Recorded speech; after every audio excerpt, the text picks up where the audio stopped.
Question number 1. In simple harmonic motion, the vibration of which of the following is not a sine curve?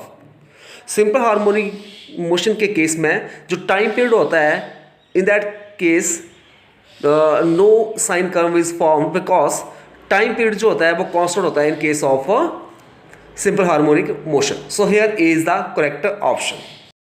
Question number 2. Which of the following is not essential for simple harmonic motion? Simple harmonic motion के लिए कौन सी चीज़ वो essential नहीं है? First one gravity, second one restoring force, third one inertia, fourth one material medium. So all of these options, gravity is not essential for a simple harmonic motion. So here is the correct option. Question number 3. Damping in oscillatory motion is caused by? जब oscillatory motion होता है, in that case जो damping होती है वो किसके कारण होता है? That is due to friction. So here A is the correct option. Damping in oscillatory motion is caused by friction. Question number 4. What determines the frequency of natural oscillation of the system? जो frequency होगी natural oscillation की किसी system की, वो determine करती है both elasticity and inertia. So here C is the correct option. The frequency of natural oscillation of the system determine both elasticity and inertia. Question number 5. Which of the following quantities connected with simple harmonic motion do not vary periodically? हमारे पास से 4 जो quantity दी गई है, displacement, velocity, acceleration और total energy, इनमें से कौन सी क्वांटिटी है जो कनेक्ट नहीं होती है with simple harmonic motion and do not periodically? That is total energy. So here D is the correct option. Question number 6. Which of the following characteristics does not change due to the damping of simple harmonic motion? Simple harmonic motion के case में जब damping अगर करती है, in that case जो initial phase होता है that not change. So here D is the correct option. Initial phase does not change due to the damping of simple harmonic motion. Question number 7. The restoring force acting on the particle executing simple harmonic motion is?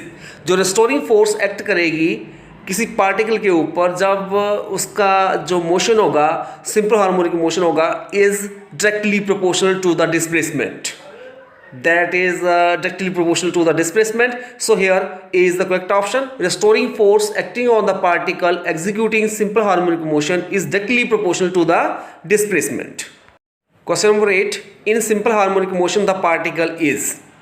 A option always accelerated, B option always retarded, C option neither accelerated nor retarded, D option accelerated and retarded alternately.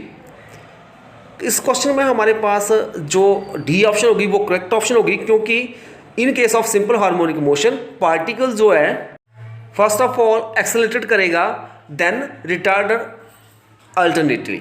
So here D is the correct option. In simple harmonic motion, the particle is accelerated and retarded alternately.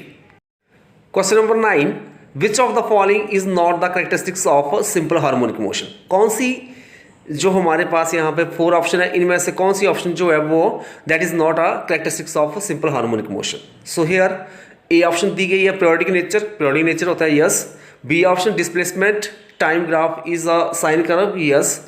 C option है acceleration is 0 at mean position, yes. D option projection of a uniform circular motion on any straight line. So this is not the characteristic of a simple harmonic motion. So here D is the correct option. Question number 10. The amplitude of two similar pendulum are 2 cm and 5 cm. The ratio of their energy is? जो amplitude है दो similar pendulum का वो हमारे पास है 2 centimetre and 5 centimetre.